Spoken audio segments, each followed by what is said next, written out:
In the last 365 days, how many earthquakes have there been in Kansas? 75. I'm guessing. Okay. There's been 450 earthquakes in the last 365 days. There's been 1 in the last 24 hours, 7 in the last 7 days, and 44 in the last 30 days, right? So I equate this to cybersecurity. Just because you don't feel it doesn't mean it isn't happening all the time, right? Criminals love to target low-hanging fruit.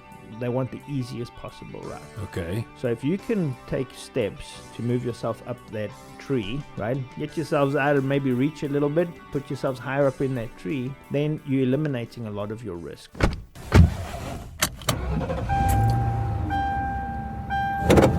Starting your route to retirement. Welcome to the Guided Retirement Show. I'm your host, Dean Barber, founder and CEO of Barber Financial Group. So you've all heard all the concerns about cybersecurity. You've seen major department stores hacked. You've seen banks been hacked. You've seen big corporations held ransom through ransomware. Maybe you've had your credit card information compromised. Maybe you've had your identity stolen. Wayne Robinson, he's a financial advisor here at Barber Financial Group. He took it upon himself to get a certification in cybersecurity. Wayne is now teaching classes for our clients and prospective clients here at Barber Financial Group through the form of both webinar and classroom style. And today, we're going to interview Wayne, and we're going to talk a lot about cybersecurity. And whatever you think you know about cybersecurity, it's probably not enough. I do want to encourage you, don't have any sharp instruments next to you because you might want to stab yourself in the eye as you're listening to some of the things that are going on out there in the cybersecurity world. But take good notes and make sure that you share this episode of the podcast, The Guided Retirement Show, with all of your friends and all of your relatives, because there's something here that's going to be relevant to just about every single person you know. Enjoy. So we're joined by Wayne Robinson here on the Guided Retirement Show to talk about security. You know, Wayne, it's interesting when people think about security in retirement. And by the way, you know, that's what we deal with as financial planners is security in retirement. A lot of people their mind tends to go to the security of their underlying investment. Is it FDIC insured? Is my investment safe? You know, am I going to be okay? But we're here today to talk about something totally different. We're here today to talk about cybersecurity. And I'm going to be the first to admit that when it comes to cybersecurity, I'm not aware of all of the different ways of which a person could have their identity stolen, have money taken away. I don't know what all those things are, and I think a lot of our listeners have heard the term cybersecurity, but they really don't understand the complexities behind it. And so what I want to try to do today is talk in real layman terms about what does it mean, cybersecurity, and is that how you prefer to talk about it, cybersecurity, or is there cyber danger? What is it that is on your mind? Well, I think to your point, Dean, that you don't know much about it, it's not your fault because you're still working professionally, right? You hire a firm here at Barber Financial to take care of that, so you don't give it a second thought, right?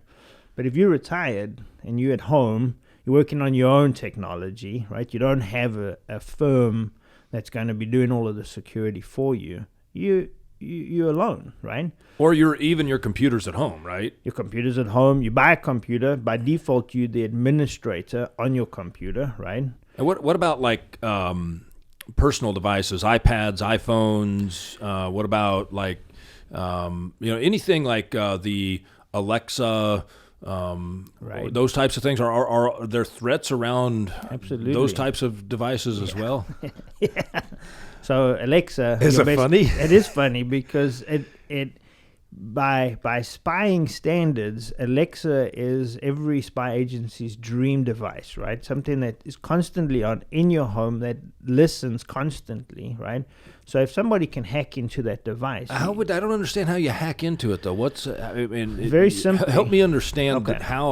how a person is going to hack into my Alexa device. Yeah. So you think about everything's Wi-Fi, right? Everything's wireless, and you're linking to your internet provider, right? And everything works through your internet service. So if somebody can hack into your Wi-Fi connection, right, they have access to your life. They can listen to everything that you do inside of your home.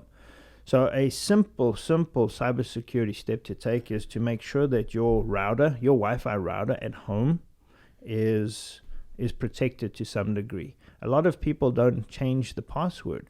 The default password on a router is admin a lot of the time, right? So if somebody can hack into your router if you haven't changed and made your password more complex.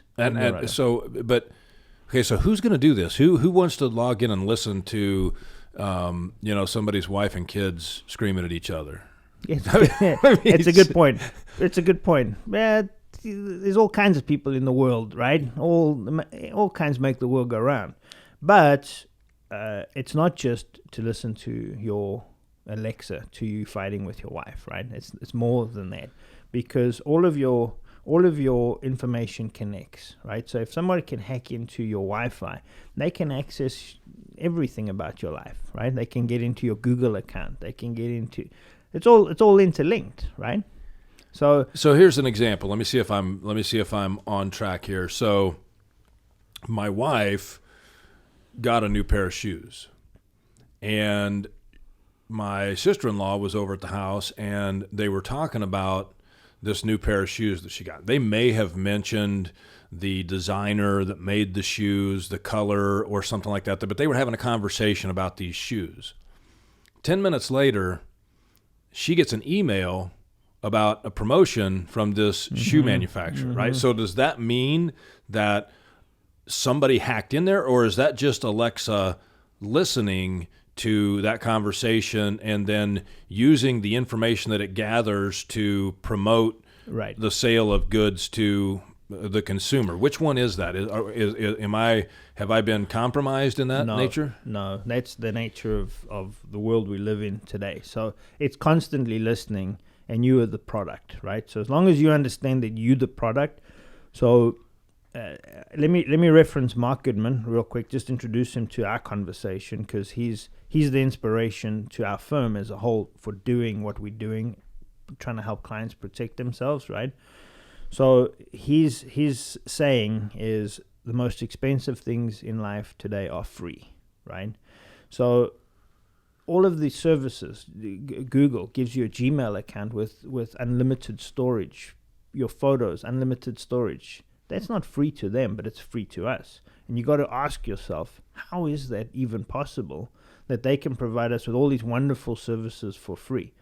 If we read the terms of service, right, we're basically handing over our lives to Google. So Google is turning us into the product. So they can gather all this data on us, right, and then sell it to advertisers. So to your point in that exact example, your wife was the product, right? So your device is listening.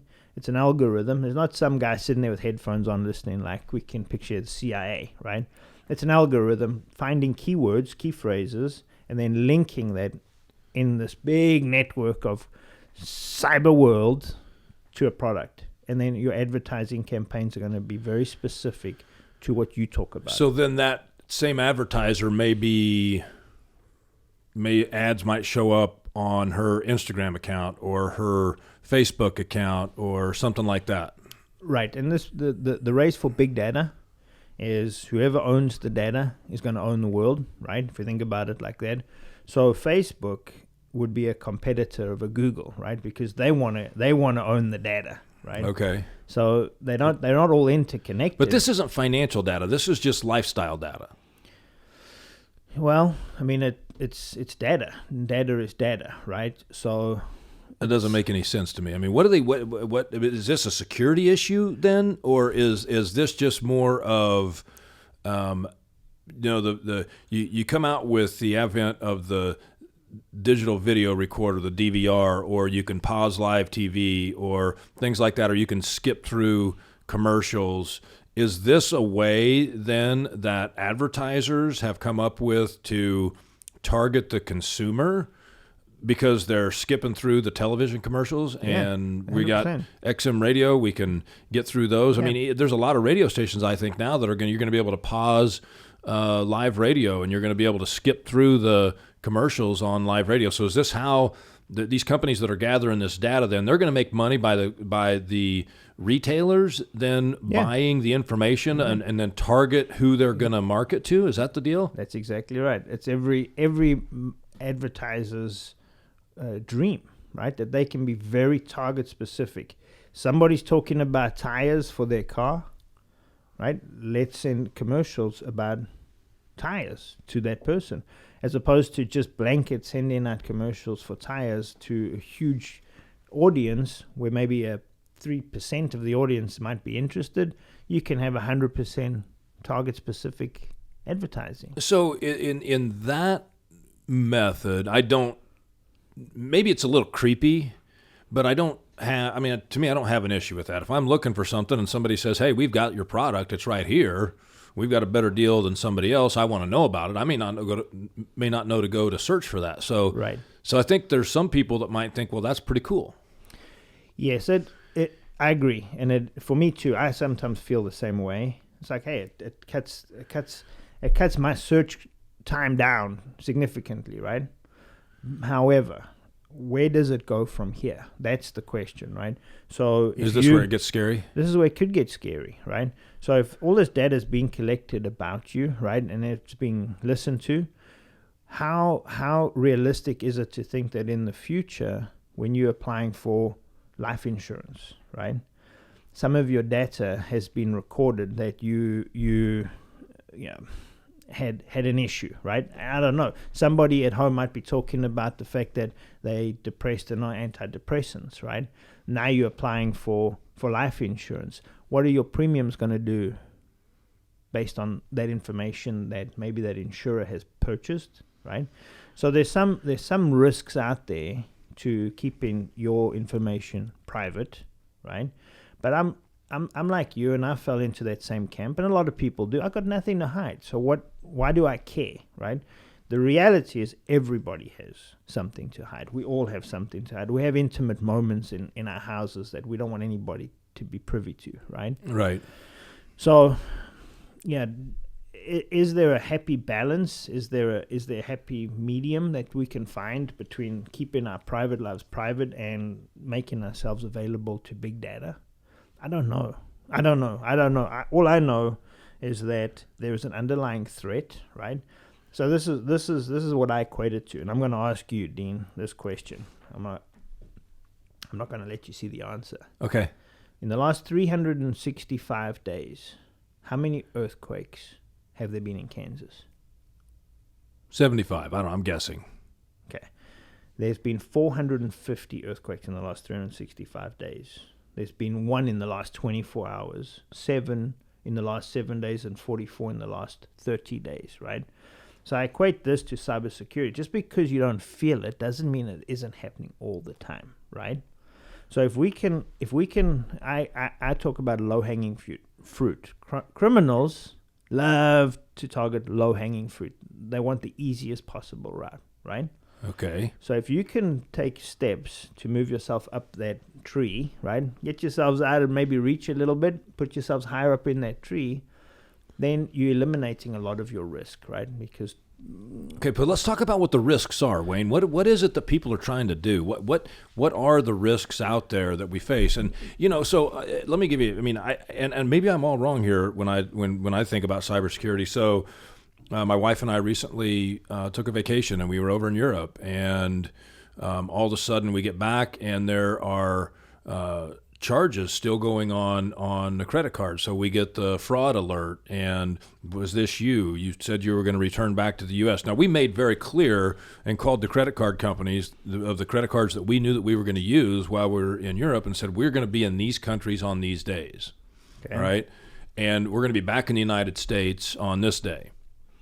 And so that fraud alert came out, and somehow, somewhere, some way, somebody was able to grab that credit card information. Is that a cybersecurity issue? Absolutely, yeah. And that could just be as simple as somebody at a restaurant taking a copy of your credit card when you paid, right? So and that might just be straight fraud. That might not be cybersecurity. It could be that when you logged in at the cafe that you're at, right, to purchase maybe your to book your cab or whatever. I don't know what you were doing at the time. Maybe a man in the middle attack occurred where somebody intercepted that data and managed to secure your credit card. So yes, absolutely, that could be part of it. But let me state the obvious risks, okay? Okay. That just scream risk and be cautious. I'm ready. All right. So one which is huge is ransomware, right? Okay. What ransomware? What is that? So ransomware is where somebody fools you into thinking that it's a real link that you're clicking on, right, from your bank or from whatever, right? It's very realistic, and you simply click on a link, and it could be a real world event that something like Turkey has invaded Syria. Iran. Turkey's invaded Iran. Right? Okay. Click this link for more information. So it's something that interests you. And again, big data, people might be targeting you on topics that they think you're interested in. So you click the link, and immediately malware is installed on your computer that freezes it up. Okay. So completely freezes it. They encrypt it. They hold the key, the decryption key, the criminals, and they insist that you pay. And it's now mostly untraceable cryptocurrency, right? So unless you pay us X in cryptocurrency, we're not going to release your data. And if you don't pay, you never get your data back. Your entire world is wiped out, right? But what data do they have? They just have the data that's on the hard drive of that computer, yes. The hard drive of your cell phone, or is this? It's advanced now to where they'll do ransomware on your thermostat in your house. If you have a smart thermostat, they can lock that up as well, right? So they can lock your thermostat. Yeah. Come on. Yep. And if you don't pay, you don't get control of your thermostat, right? So it's wintertime, it's below zero, and I can't turn my heat on. You cannot turn your heat on unless you pay. Now, well, I would just drive to my local hardware store and get a new thermostat and unplug the old one and put a new one on. That's easy. Yeah, I don't know if that works. $49. I don't know. I just buy a normal thermostat that's not smart anymore. Right. You just get out of the smart world. But that is happening, right? So that's a real thing? People are doing that? It's a real thing. It's a big problem. And so what do they want? Money? Money. They want money. A hospital was locked up here in Kansas City. The hospital was locked up. Now think about that for a second. All of the data. They got into the hospital network and locked up the entire hospital network, right? Requiring that they pay so that they can release that information back to the hospital. So what happened? I don't know what happened. Well, did the hospital pay, or did they catch the person? Did they have someone else that was just as smart on the other side that figured out how to unlock things, or how did that? I mean, are there police that are looking for this type of thing? What's going on? Yes, there is actually a resource out there that Interpol put out, right? And this is one of the resources that Mark Goodman puts out for folks to use. It's called No More Ransom, right? And we'll post that link on the site. Okay.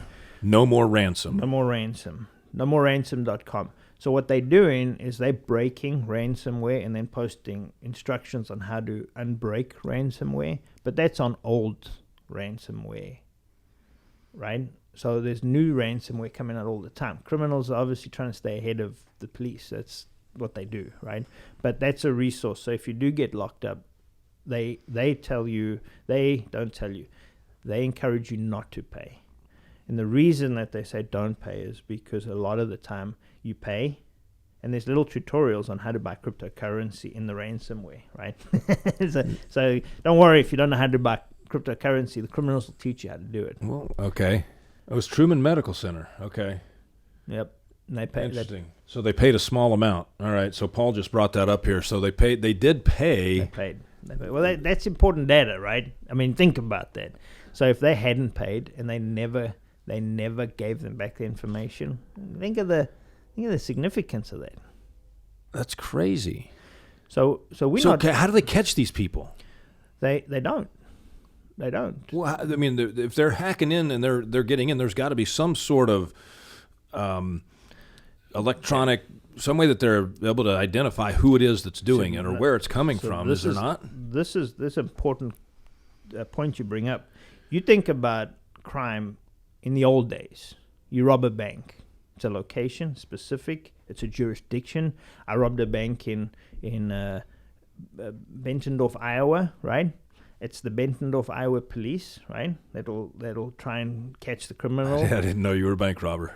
I'm just think about now. Think about jurisdiction boundaries now. Think about the way that something is untraceable. So your IP address, right, or your MAC address on your device is traceable, right? But you can go through different virtual private networks and link through different which makes it almost impossible to trace. But the average person doesn't understand this stuff, Wayne. Well, you're talking about how do you catch these criminals. The criminals do, right? So the law enforcement has virtually an impossible task, because if the criminal's in Russia, but he's performing a crime in the U.S., who's going after that criminal? So it doesn't have to be somebody domestic. No, it's because most of the time it's not. That's the problem with the way the world works today, right? It's not. It's so global that it's virtually impossible a lot of the time for law enforcement to track the criminals down. Okay, so it's become obvious to me at this point that what you said earlier, the criminals are going to go after the low-hanging fruit, all right? And whether it's stealing your identity, whether it's doing ransomware, what are some of the other ones? Identity theft, you wrote that down. Mm-hmm. So, all right, let's talk about, and we can talk about the scary stuff that happens all the time, but what I want to know, and what I think our listeners really want to know is, how do you move yourself up that tree, that image that you kind of gave there, so that you're no longer the low-hanging fruit? They're not going to come after you, or if they do come after you, it's going to be after they've picked up all this other low-hanging fruit. What are you supposed to do? Yeah, that's a great question. And when we do our workshop, we kind of address all of these steps, right? And Mark put a very, very, very good, well-thought-out protocol out there, right? Okay, so we're gonna provide a link to this protocol in the show notes that will tell people what they should do. Are these steps simple enough that the average person's going to be able to figure it out? They are, but if they're not, there are resources that he provides that allows you to link to different services providers that help you.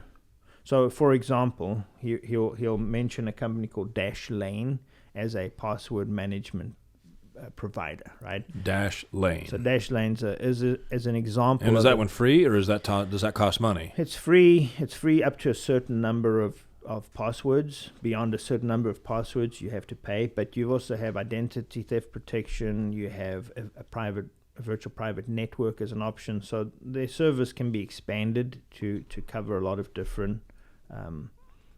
So would that be similar to like a LifeLock type of thing, or is that a different deal? Similar. The whole identity protection is similar to LifeLock, but the Dashlane, its initial creation was a password manager tool where you have a master password that you make complex. You have to remember one password, right? Just one. You lock that up in your safety deposit box so you never forget what it is. And then for every other password, it generates a very complex, impossible to remember password that it saves for you, right? So it automatically will log you into Facebook with a very complex password. So then let's think about that. So then what if somebody gets your device, let's say you've got a laptop, and somebody gets a hold of that laptop, and they figure out how to get into your laptop, they can then log into all these things if that password thing's remembering it. Is that then they're going to be automatically logged into all that stuff, your bank accounts and all that? Is that dangerous, or? Of course. But that's why there's steps to take to protect your devices, right? So if we think about encryption, for Windows, BitLocker is a hard drive encryption, right? Which we absolutely use. You've got it the same for Mac, right? File Vault is what it's called. So you can switch on hard drive encryption, which is absolutely a must do, right? So we do it because we have a company that provides us with these features, right? Right. Well, what about like the facial recognition software that's used on iPhones and other smartphones and those kinds of devices? It's very, very important. Two-factor authentication is hugely important, right? So you password protect your phone. Right. Absolutely. A lot of our handheld devices decrypt. They have encryption built in, right? So as soon as we get validated that we are who we are through what we know, which is a password, who we are, which is biometrics, right? Fingerprint, facial recognition, then we get validated, it decrypts. The phone, once that phone opens up to us because we've identified that we are who we are, everything is encrypted. But prior to that, everything is encrypted, locked down, right? So a lot of devices are getting better about that. If you don't have two-factor authentication switched on your bank accounts, on your phone, on your computer, switch it on. Just absolutely switch it on. Make sure that you have at least 2 steps of authentication. So when you say 2-step authentication, you mean that you try to log in and then it sends a text or something to a mobile device with another password? Because there's a couple of things to do it. Bless you. Things that you know. What you know is a password. You know that's in your head, right? Now a criminal can hack into your computer and steal your password. Now they have what you know, right? But if they don't have what you have, your device, so they get your computer, but then it sends a code for you to log in. And if they don't have the device in their hand, they have no way to know what that code is, right? But if you have that device in your hand, then you know somebody else is trying to get into your stuff. Exactly. But if you don't have that 2-step authentication, somebody gets the password, they in, done, right? Wow. So it's important. Okay, so you're saying let's get some sort of encryption software that when you originally launch your electronic device, that you have to log into that thing in a way that's virtually impossible to break. Yes. Yeah, exactly. And then do the 2-step authentication so that when you do try to log in, you get another note in the form of a text or something that's going to tell you here's the code you need to punch in. Right. And there are. So that moves. That's one of those things that kind of moves you up the tree, prevents you from being the low-hanging fruit. Yeah, exactly. There you are. So here's another one: updating your software. Think about that for a second. There was a study done by NTT Security. They looked at 6 billion attacks. What they concluded was that 76% of those attacks were on software that was 2 years outdated, meaning those folks hadn't updated their software, right? So what kind of software are you talking about? When you get your updates on your phone, think of you have a new version of you Apple, right? Right. iOS, whatever they call it, right? What are you on now? 11 right. or whatever it is? Well, I think mine just updates automatically at night when it's plugged in and hooked up to Wi-Fi. Exactly. Right. So, but there's a lot of people that aren't doing that. You're saying aren't doing that. Now, 76% of how many billion? 6 billion attacks. So 76% of them hadn't updated their. Yes. Oh my gosh. Well, that's a pretty simple thing to do. Yes. Okay. And you can switch on automatic updates. As to your point, that's what happens on yours, right? And if you're retired and you don't understand this stuff, get your grandkids and they'll help you, right? And they are trying to make these things easier. Exactly. The other funny thing is, Dean, is there are tutorials out there to help people that, you know, one of the steps, which is setting up a standard user account. So for that person that's retired, goes to Best Buy, buys a laptop, right? Goes home, loves their new laptop. It's fantastic. Don't realize that by default they're the administrator because it's their device. So they have root access, meaning they can install printed drives, whatever. They can install whatever they want on it, right? Because it's theirs, they own it. Right. That's a very dangerous account to be out on the open internet with, right? Okay, so what do you do there? So then you create a standard user account so that if somebody does intercept or hack into you, they don't have root access to your computer, right? So a lot of people don't really know that, and they don't know root access. Root access means they can get to they can control. Think about it like that. They can control their computer. They can install whatever they want. Root access. Okay. Right. A standard user doesn't have root access. They don't have administrative rights to make changes. Okay. So if someone hacks you and you are the administrator, they can make changes without you knowing it. If you're out on the internet as a standard user and somebody tries to make a change to your computer, you'll get a pop-up that says, hey, you want to install this? Log in as the administrator. So you know immediately, like, hold on a second, I'm not trying to install ransomware. Send me $1,000.com. So I didn't even know that was a thing. How do you, if somebody's buying that new computer, how do you set yourself up as something other than the administrator? And then who is the administrator then? You will always, it's your computer, so you'll be the administrator, right? You're just saying don't log in online as the administrator. As the administrator, use a standard user account. So what you do is you go create a new account, right? So you can account where? Account in what? Under accounts. So settings.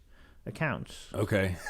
Again, you're talking to a guy here that we hire people to do this stuff, but I've got to imagine. Okay, if 76% of people aren't updating the software on their smartphones, there's got to be more than 76% of people don't know what in the world you're talking about here, as far as how to create a new account on their computer as what did you say? Just a standard user. Standard user, and not an administrator. Not administrator. So I didn't know that was a thing. It's a thing. It's important. It's important, right? So that's you do that. Now you're moving up that tree, right? Now every step we take, we just climb in a little bit higher, And and again, we're going to provide links to these details in the show notes, so you can get out there and download this stuff and look at it, and then start taking some steps to make sure that you're protecting yourselves. Absolutely. Anyone's welcome to come to the workshop too if they want. Are we doing any of those workshops virtually so that people that don't live in Kansas City can join us via a web meeting or something like that? We haven't got one scheduled, but I don't think it'll be a problem to do one. Okay. It should be pretty easy to do. Backing up, right? So the best solution to avoid ransomware is not feeling threatened by not getting your data back, right? So if you have a backup, which automatically backs up on a daily basis, right? You're not going to lose anything. You might lose a couple of hours of data, big whoop-de-doo. But you have the ability to tell the person that is asking you to pay to get your data back, keep it, wipe it, bring everything back on your backup, right? So you don't have to feel... Where are you backing up to? You can back up to the cloud. So what Mark recommends is you back up to the cloud, and it's an encryption service. So your stuff in the cloud is encrypted. So is this whole thing just sounds like a way for all of these technology companies to make more money? Are we sure that they're not the ones that are, coming up with all this stuff to sell more products? They are. There's all kinds of cases out there of malicious intent embedded in antivirus software. There's a company called, what was it called? It was called Innovative Marketing. It was a company that was $550 billion annual revenue, right? Selling you antivirus software that had a virus embedded in the software. So at some point, a alarm was triggered. You've been infected, big siren going off, everyone at work looking at you because your computer's just wailing, right? Call this number and we'll disinfect your computer. So you call and they upsell you to get rid of their own virus. They got busted though. That is infuriating. They got busted. They got busted for it. So you think there's more of that that's going on today that the companies haven't been caught yet? Dean, to your point, one of the steps, the third step in the update protocol is be careful what you download, right? Because even if we trust the Play Store or we trust Apple's App Store, it doesn't mean that the stuff we're downloading isn't infected with malware. A lot of that is, right? So there's some common sense here that when you download in the Flashlight app, right? So you download the free Flashlight app and it asks you for access to your contacts, to your network. No. It does. It certainly does. Does it? Absolutely it does. You got to ask the question, why would a Flashlight app need access to my contacts, right? So you just say no. So you say no. You don't download it, right? So in the workshop, we actually go through we go through the 10 best free flashlight apps. I give this as an example in the workshop. The 10 best free with the least amount of permissions required. Okay, these are the 10 best. If you see the permissions required, not allow for the app not to allow your phone to shut off, full network access, location access. What? Yeah. Why does a flashlight need to know where I'm at? Exactly.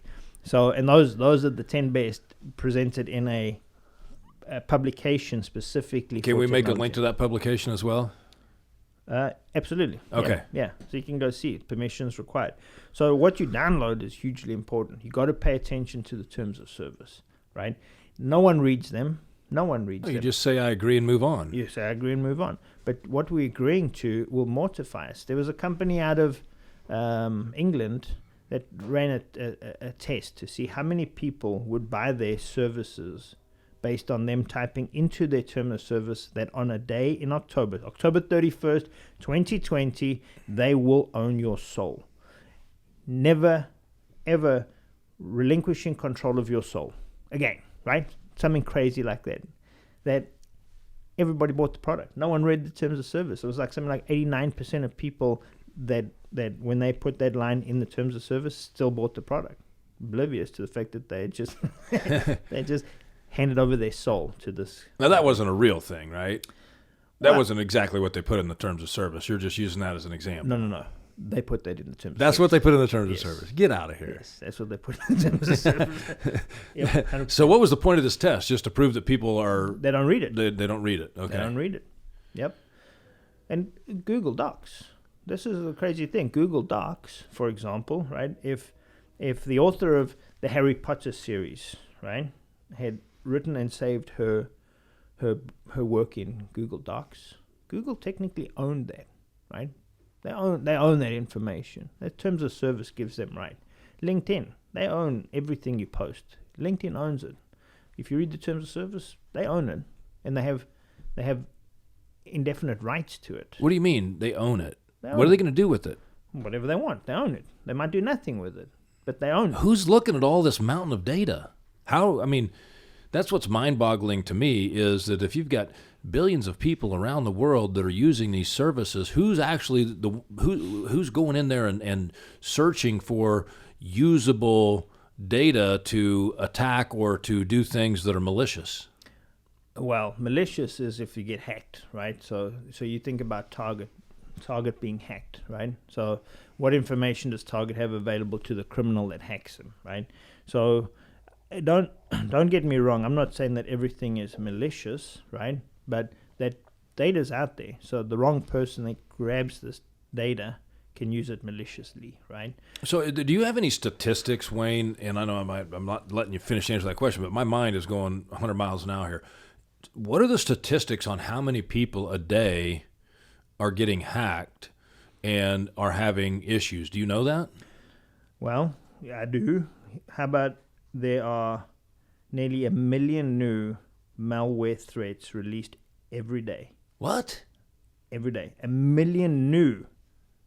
1 million new malicious threats, malware threats released per day around the world. By? Hackers. These are malicious, right? So this is malicious threats.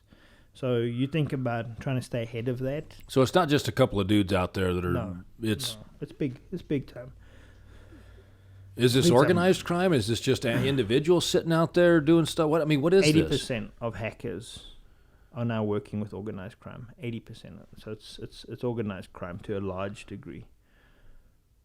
If they know that, then why aren't they doing something about it?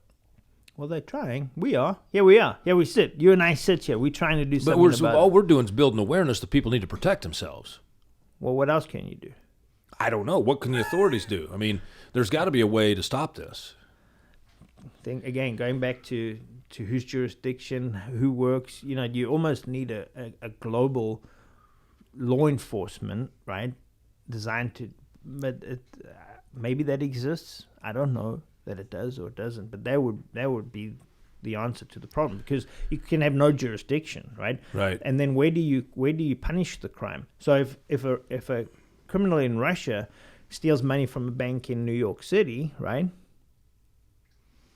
What are you going to do? What are you going to do? And crime is scaled. This is the problem. So you need extradition rights. You need all kinds of things that are going to. Is there anything out there that is at least deterring the criminals? Is the what deters the criminals more what you do on your own? Lack of success. Exactly. I mean, if there's no success in it, the criminals will eventually go away. They have to feed their families. So it's the individual understanding what's going on out there and protecting themselves in mass that will begin to make a difference, reduce the success, and therefore potentially reduce the cyber crimes. That's what I believe. That's the way that I interpret it. All right.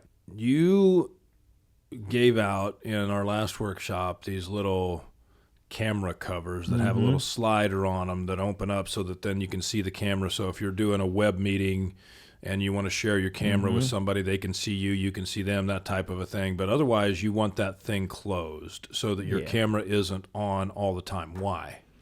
Because you just don't know if someone's watching you or not. Right? How would they watch you? If you're just hack in. They can. So I don't know the full scope of it, but the NSA has got unbelievable capabilities to hack into technology, right? We know that just because of the report that was released. But we know the scope of that, right? Okay, so they can see you. Can they hear you? Of course. They can see you. They can hear you. It's alarming. So, you don't know. And again, malicious or not, you don't want anybody watching you in your intimate moments, right? So you have nothing to hide sitting in your office. I don't care if Joe Schmo is sitting in his office in NSA having some fun with his buddies, hacking in, and like, look at this guy sitting at his desk, right? And you don't know. And they also have the ability to switch the webcam light on or off. There's an example of Miss Teen USA in Mark's Future Crime book that he talks about, where one of her classmates had accessed her webcam and been watching her for months. And there is a crime called sextortion, which is horrific by its nature. Sextortion? Sextortion.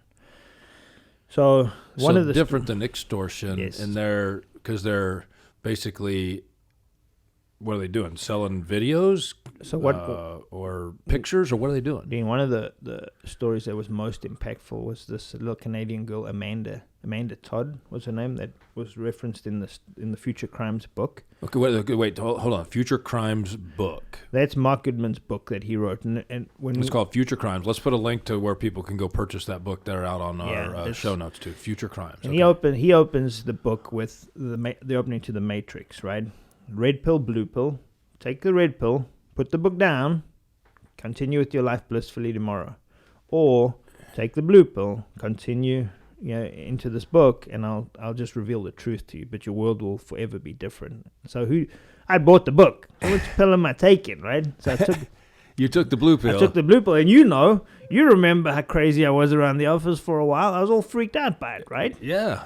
Well, it sounds like legitimately so. I mean, if this stuff, what you're saying, and there's no reason to doubt what you're saying is actually true, but I mean, it's frightening to think that there's all those people out there that are actually interested in you or me or.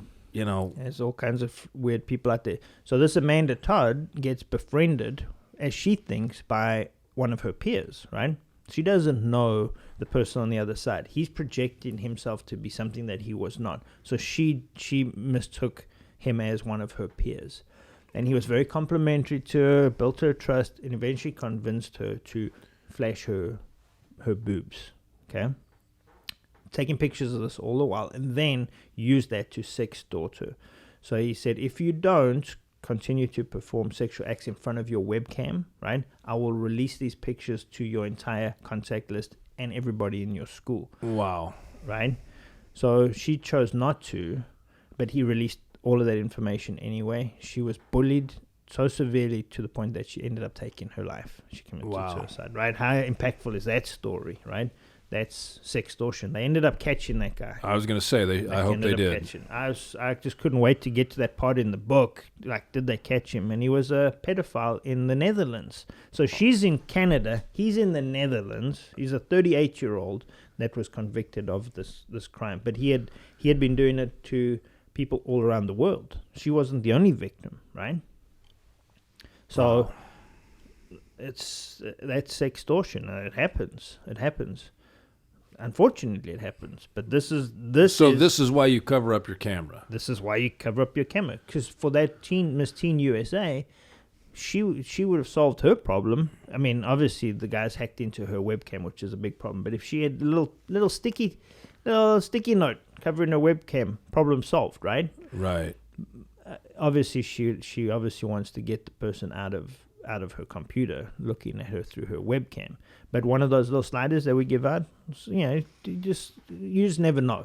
So you take a small, simple step, you cover up your webcam, and you uncover it when you need it, right? Okay, so this is another way you can raise yourself up in that tree, get rid of low-hanging fruit. There it is. All right. Exactly right. All right, what else? What's the next thing?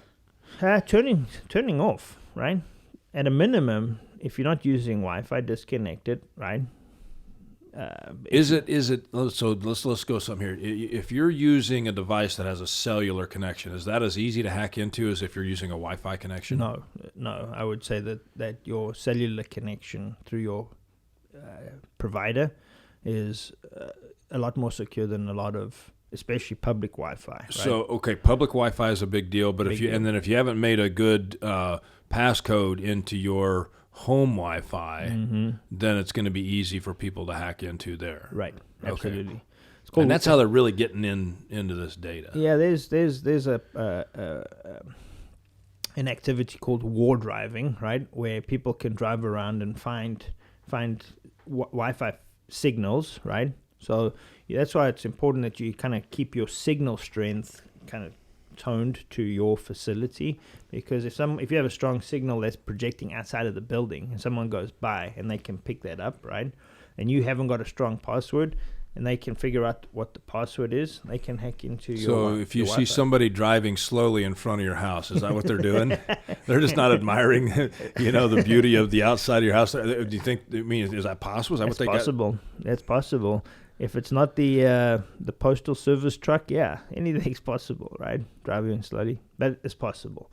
But it's very simple if you change the name. So I don't know if I want to say it. I changed the name of my Wi-Fi identifier, right? So, you have here, it would be Barber Financial guest or main, right? So that's the name of our Wi-Fi that people then will identify when they come in. So I changed mine to a name that I wanted to scare people off, right? So you'll see FBI or CIA, just silly little things, right? It's like the steering lock on your steering wheel. Yeah. Those things were pathetic, but they were just enough to keep honest people honest, right? But if there was someone that wanted to steal a car and you had a steering lock on yours, but the car in front of it didn't, they're going to go to the one that doesn't. They're going to go to that one, right? So it's just little things that all add up. And the goal of this exercise, following these, and there's seven things to do, right? So it's not complicated, right? And I'll go through all of them here in a minute. But Mark feels that if you can adopt all 7 of these, you'll eliminate 85% of your risk, which is a pretty good. That's big. Pretty big number. That's big. Right? Right. So, I mean, if you knew that there was something that you could do from a diet standpoint that would reduce your risk of cancer by 85%, I would do it. You would do it. Right. Yeah, you would do it.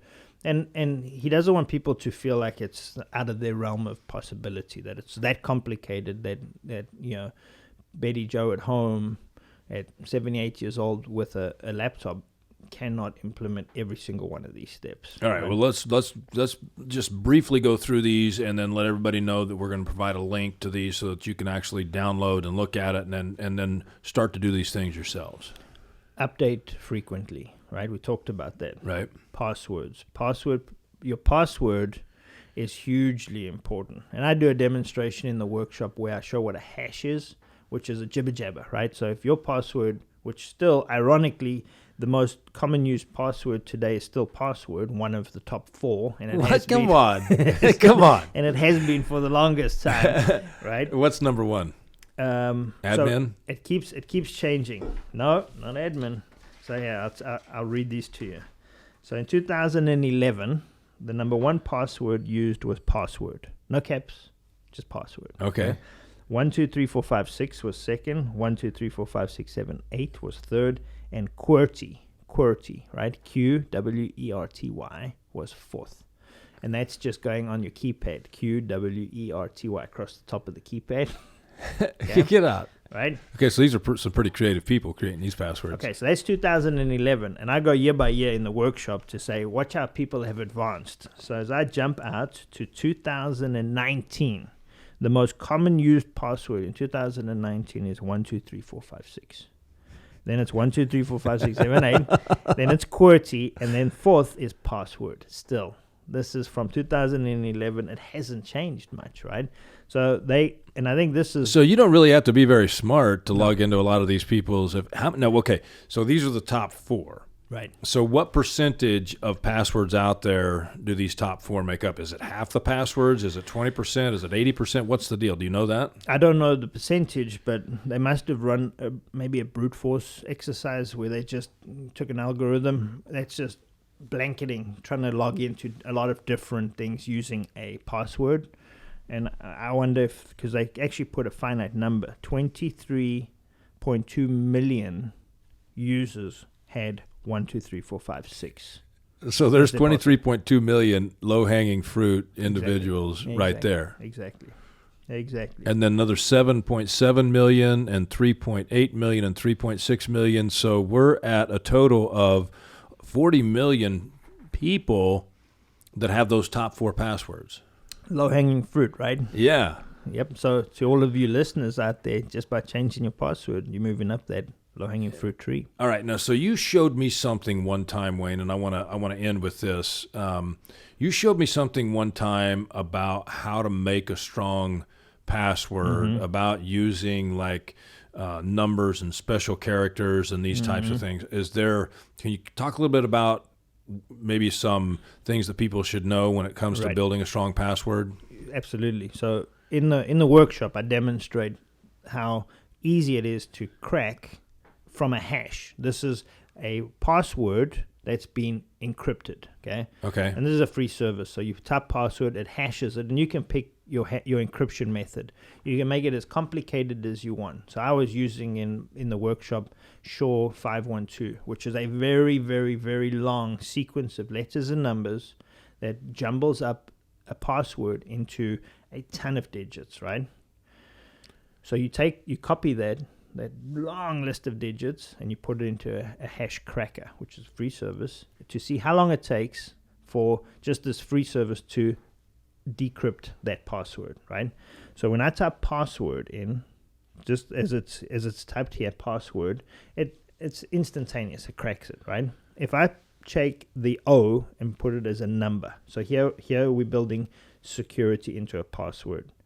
So take the O for word and make it a number. It decrypts it instantaneously. Not strong enough, right? If I capitalize the P and still put a number in the O, encrypts it instantaneously. The minute I put a symbol in that password, so I divide the P, capital P, ASS, and I put the @ emblem or a dollar or whatever, right?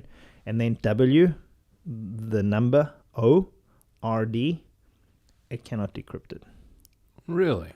So just by adding that symbol. So that's why the special character and a number are so critical when you say, some of these places are saying, you have to have this in your password. Now, this is like when you're logging into a bank account or when you're trying to go to something online, they require you to have these special symbols. But what you're saying is people should be doing this on their own devices or to their Wi-Fi networks so that hackers can't get into the Wi-Fi network. That's what you're saying. See, look how far we've come in 35 minutes, Dean. More like 52 minutes.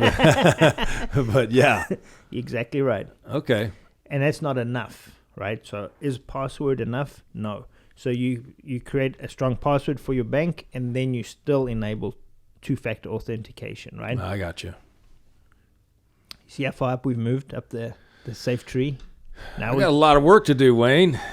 Hey, this has been good. And listen, so the Guided Retirement Show is always all about, trying to help you, be your guide through a very successful retirement. You all only have one life to live. You want to live it to the fullest, and you want to be able to do all the things you could do. And we know that one of the things that can mess you up is, something get in the way of your security. And that's why we decided to do this podcast here on cybersecurity.